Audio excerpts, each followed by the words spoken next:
The DLC for Persona 3 Reload is here, and honestly, it's been a while since I made a poor financial choice. Now, I want to get this out of the way, I actually haven't played the original answer before. This is my first time going through it and playing it on my own. That being said, I do know what happens, roughly. I had seen a couple of videos on it about like 6 years ago, so it isn't really that fresh in my mind like the original game was when I went through Reload. Now, before hearing anything about the answer, I already had mixed feelings on the idea of an epilogue to the main game. That ending is so powerful, and honestly, it perfectly encapsulates the main themes of the game. To even go beyond that might ruin that perfect ending. I knew these characters could grieve and move on.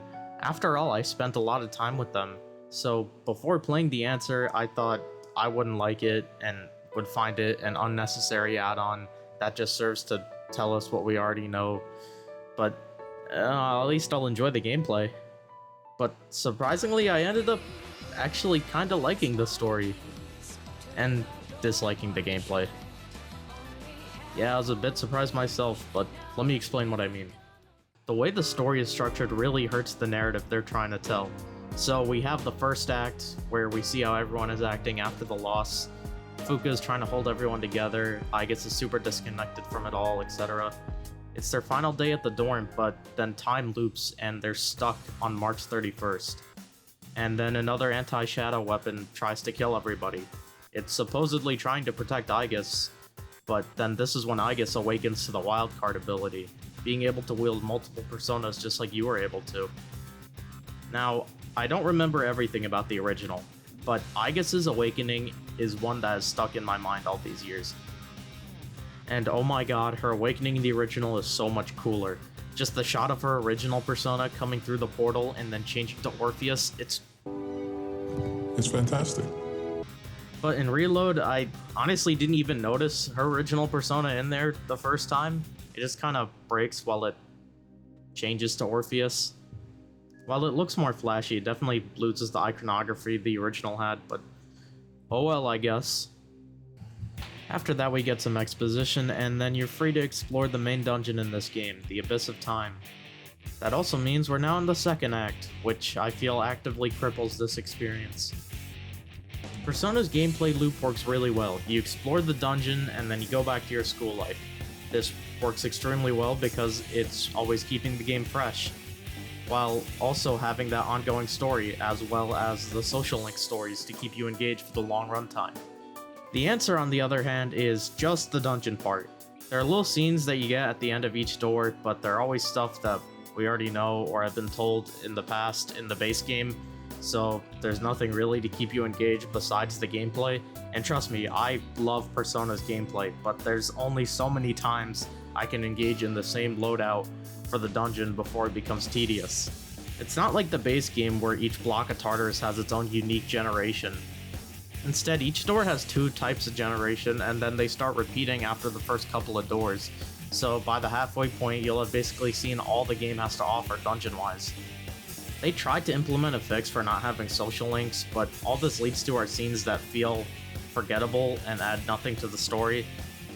Also, having this song play in the answer just feels super odd.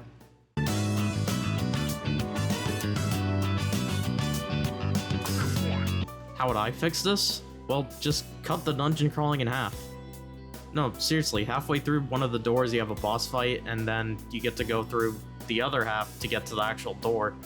Just put the door after the boss fight. Still wouldn't really fix the problem of showing us stuff we already know happened, but it would improve the pace dramatically. Also, the way that scenes flow after you get to the door are really weird. Like, they're talking all of a sudden, and then it turns into, like, NPC background dialogue. It's so weird, it stands out so much because of how clumsy the transitions are. And everything. It's been unreal. How wonderful. Oh, I see. Oh, no. Interesting. Just cut to Metis and Aigis and then have the others switch to background noise. Speaking of Metis, the Atlus re-release girl, I mean new character introduced in Episode Aigis. If I had a nickel for every time Lizzie Freeman voiced a robot girl in a turn-based RPG, I'd have 2 nickels. Going into this, I was curious to see how I'd feel about her. At first it was positive, but like I said, there isn't much substance in the second act, and the stuff that is there is mainly focused on our original group, so Metis doesn't really have much outside of the Sister? Sister? The sisters. Keep your filthy hands off my sister! and the exposition. I do like that she represented the human side of Aigis. It does recontextualize all of the moments where she felt left out and stuff, but for me, she never ultimately came into her own as a character, like some of the other re-release girls like Kasumi, Marie, or Yoko. Granted, they had the benefit of screen time in the actual game instead of all of it being relegated to the new stuff. Usually the re-release characters are hit or miss for me, but Metis was more of a plot device than the rest of them, which is disappointing. But that leaves us with the third act, probably the best part of Episode Aigis. The group reaches the end of the Abyss of Time where the final door lies. It shows us how Aigis felt after the protagonist died, how she had lost meaning in her life, and that her whole reason for living was gone. Please wait! No, don't go!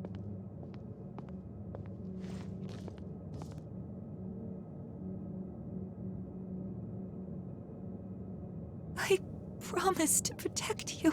I dedicated my entire existence to it, but I can't fulfill my purpose now. There's nothing I can do anymore. Is there anything left for me to live for? Is there meaning to any of it? If this is what it's like now, then I wish I could just be a simple machine again. The whole reason the Abyss of Time exists is because of their regrets, and then the manifestation of their regrets takes the form of their dead friend. Is that? No way. Are you shitting me? What the hell is this thing? It's the cause of everything. The abyss of time not disappearing, shadows being present within it. What you see now is a being of your own creation.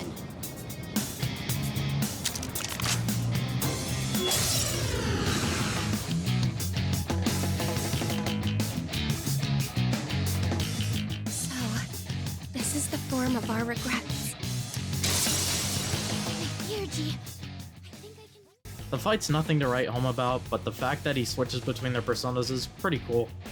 After the fight, we get this cutscene of the protagonist fading away, and I think this scene is much better here than it is in the original, just because the original felt like it was more going for shock value than anything else. Like, it doesn't even make sense why the shadow would have muscle and bones and stuff. Also, the shot of Koromaru is kind of funny. After this, each member of the group is presented with a key, in which they have to decide together whether to go back to the past or stay here in the present and move on.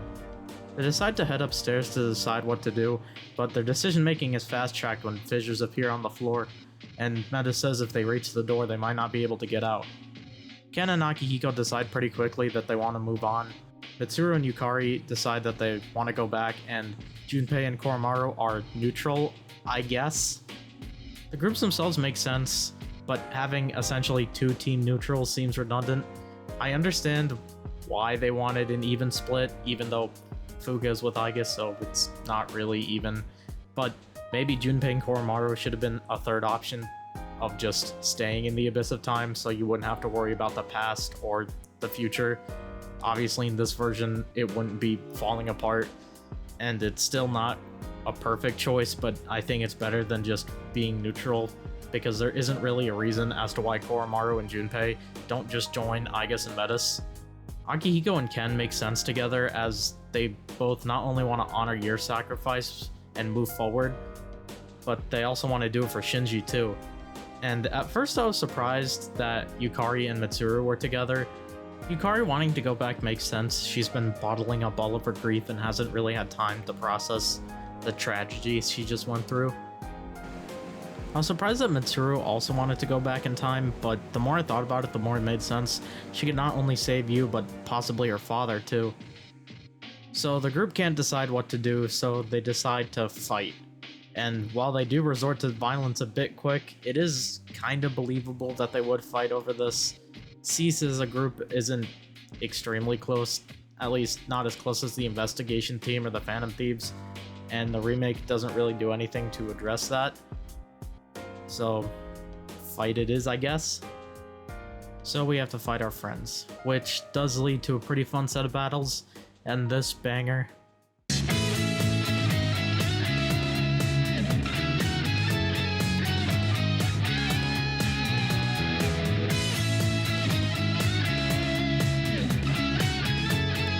One thing I did notice is the AI seems to focus on metas during the battles, which is a pretty cool detail, because I mean, you want to hurt the person you've known for a while, or the person you met today. After each battle, the loser becomes a flame on a torch, and if they go out, they die, so Aigis can't stop fighting now until she wins. Which causes some friction between Aigis and Metis, but ultimately it leads nowhere. Anyway, I'm sure this is what I was meant to do.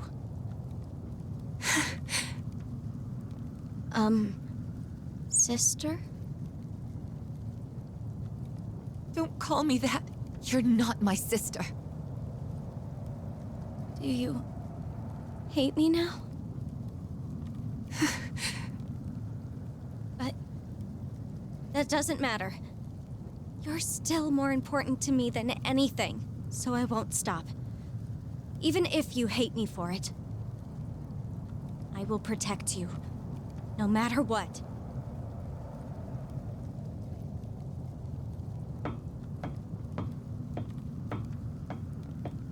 So when Aigis wins, everybody comes back.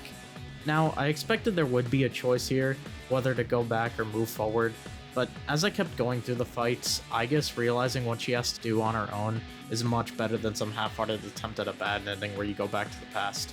So after the fight, Yukari breaks down and we get a nice scene of Mitsuru comforting her and telling her it's gonna be okay. It's okay to have friends to lean on, and that she kept trying to move forward but never stopped and grieved, which is kind of a rare thing to hear. But yeah, while moving forward is important, so is grieving. It's okay to let yourself be sad. Yukari, it's hard. Unbearably hard. But if you don't face that pain, it will never heal. So what? If I face it, it'll suddenly be okay? I'll just accept that he's gone? Or forget all about it? That won't happen! All of us should know by now. That never happens! You face your pain because it'll never truly go away. Yukari, would you help me fulfill the promise I made to him? What? It was more a promise to myself, like yours. He taught me so much, and showed me so many things that I've come to treasure. But before I could thank him, he was gone. The regret was suffocating. So, I promised myself I would always be there for the ones I care about, and fight to protect them no matter the cost. And you're someone I care about, Yukari. What? Me? You may not have thought much of it, but to me, last year, when you refused to give up on me and gave me something to fight for again, I will never forget that. So this time, we want to be here for you. Aigis then suggests that before using the key, they deserve some closure. So after using the door to Paolonia Mall, they see the truth that his life force is used as a seal to keep Nyx from escaping. It's used to keep humanity's darkness out, because deep down everybody is yearning for death. It's an ugly truth that even if you have never personally felt, I think everybody can understand. And this is when I started to understand why people like the answer. It isn't enough to go through life and accept that death is a part of it. You need something to push you forward, your own personal answer to life. So of course we fight the manifestation of humanity's darkest desires. After the fight, they go to open the door, but the whole group is transported to the Velvet Room instead. Side note here, I think it would have been really cool if the elevator stopped for Aigis, because they were stuck, but then it started going again at this moment, because in my eyes, this is when, you know, she found her answer to life. Her life isn't over, like, keep going. But anyway, Meta says that if you keep going through life and fostering connections and, you know, stop wishing for death, that one day we won't need a seal anymore. Which I think is a bit of a cop-out. Like, wasn't the whole idea that death is the end? But whatever, I guess. This is also when Aigis realizes that Metis is a part of herself that she wished away, and they rejoin. There's a nice moment here where Aigis cries, and I have to say, Dawn Bennett gives a stellar performance. Not just here, but throughout the base game and the answer. Her voice is honestly the way I hear Aigis now. Absolutely amazing. Tell me, now that I've found my answer, is my life going to end? End? What do you mean by that? Aigis? It's strange, though. I feel satisfied.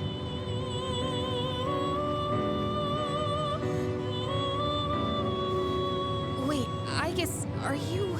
Oh, no, you can't! I wish I had been there to say goodbye. I shouldn't have locked myself away in my room. Huh? Am I crying? Now that I think about it, Metis cried before. I must have even thrown away the ability to shed tears. You've overcome this ordeal splendidly. And now you've reached the end of your journey. It is time for us to part. After this, Igor tells Aigis that she has found her answer to life. And then she asks if she's gonna die. And, I don't really like this part because it just feels like a cheap way to tug at your heartstrings. Like, come on, we know Aigis isn't gonna die. Aigis does get this nice little speech, though. Having a dream. The first one in quite some time. It was full of memories of the time I spent with everyone.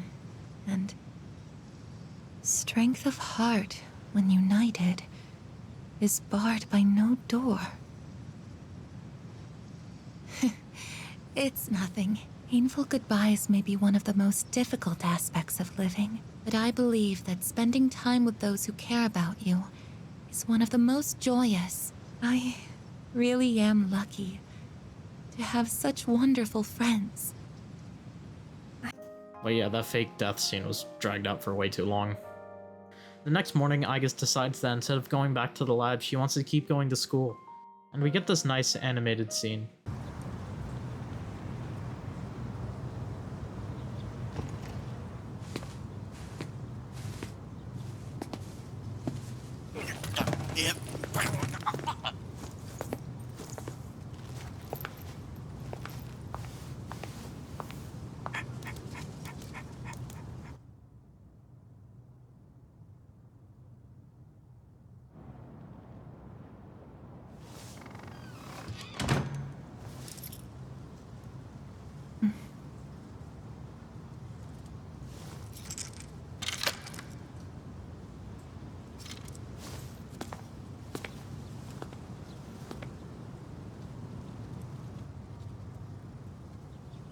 It's weirdly kinda sad to leave, huh? Yes, but change is part of life. Hey, so... if you're gonna live in the dorms next year, do you wanna be roommates? Huh? I imagine you still need one. And also, it just makes sense, you know? Because we're friends, aren't we?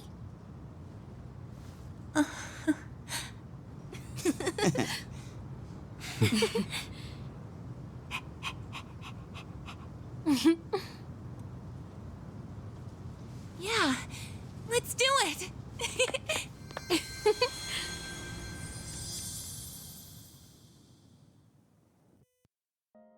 And that was episode Aigis, the answer. I'm surprised how much I actually liked the story. I just think it could have been executed better.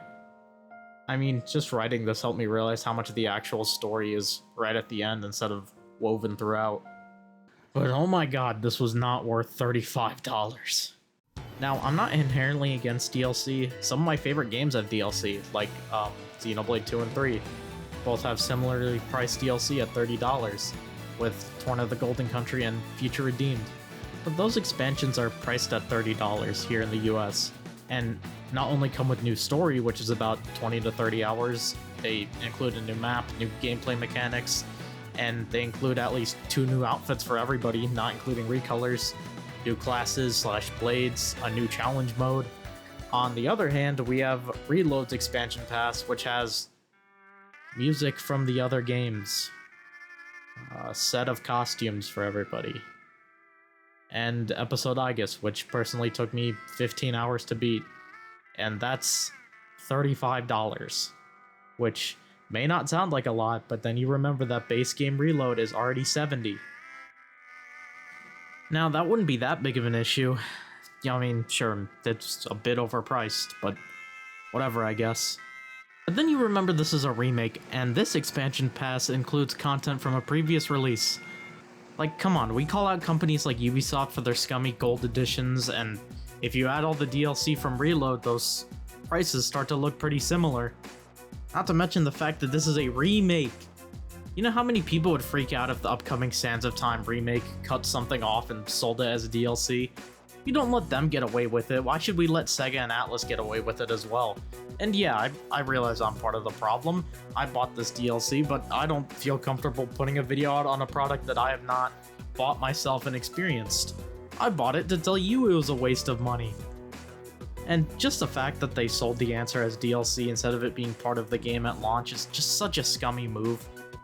It's not even like the extra $35 went towards anything. There's not that many new features or boosts in production quality. Like, look at this scene. Aigis should have really talked here. It's really awkward. I'm counting on you, Aigis.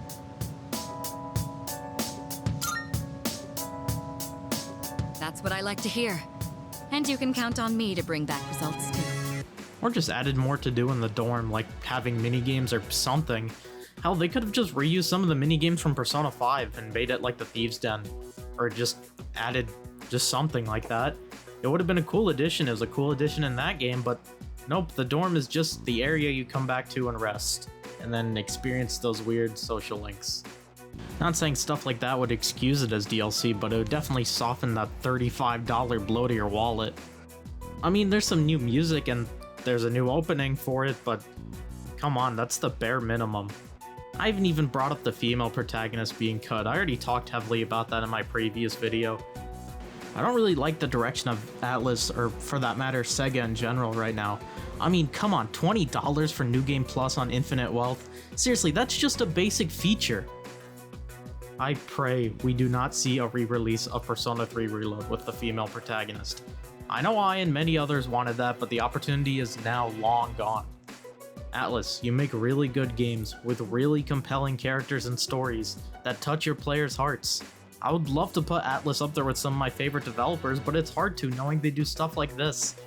Now, if you enjoyed Persona 3 Reload and its expansion, that's great. More power to you. But as more time passes, the more I feel like we missed out on what could have been a Persona 3 remake. There's a lot of toxic positivity around this game, which is such a weird thing to say. Like, come on, you don't have to make some fun of someone just because they don't like the remake. Like, I mean, yeah, I love it that I can control my party members. That was a baffling design choice in the original. I wouldn't call this remake heartless. I just think it's been poorly monetized. Well, at least if they remake Persona 4, they can't take out the golden content because that's the version they ported. Oh, wait. Well, that's all I got. I'm not talking about Joker. I don't care. Play Xenoblade, play Trails. Have a good day.